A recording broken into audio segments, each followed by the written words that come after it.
So yan guys, ito yung napakalawak na sementeryo. Yan, dito sa may Olongapo. Ayan o. Lawak niyan. Napakalawak na sementeryo. Ayan o. Sa mga sakyan na to, grabe kung mag-overtake. Singit na singit eh o. So yan guys, tingnan naman, napakalawak na sementeryo. Siguro napaka-traffic dito nung nagdaang undas. Ay, kung gusto nyo manahimik yung buhay, punta lang kayo dyan. Ayan, oh. Diyan, maganda manimik dito, guys. Kung gusto niyo tahimik, dito punta ka lang dito. Ayan, napakalawak na sementeryo. So, siguro yung iba dito na nakatira eh.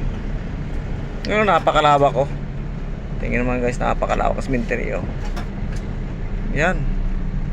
At hindi lang guys, dito pa, napakagandang tanawin. Ayan. Oh. Oh, ayun oh. Ari, kasi hindi ko mana ng pagkakasal. Punata mo na agad.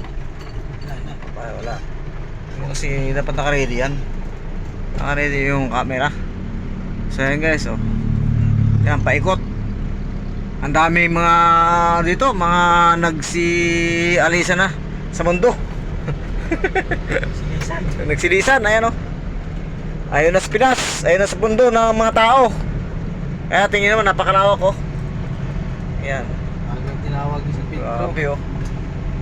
So ayan guys, ito yung patungo ng the port. Ayan, Subic Bay Freeport. Ayan, bigayan dito. Ayan. Bigayan. Alright. Napaka-sementeryo. Ayan, ayan o. D-Way Avenue. Ayan. Sabi nyo, Quezon City. Si Pulsero. Para si ano. Tingin siguro sa nuna, baka truckban daw. Takban ha. Tingin Kung siguro. saan ako buti kung saan doon kami dadaan.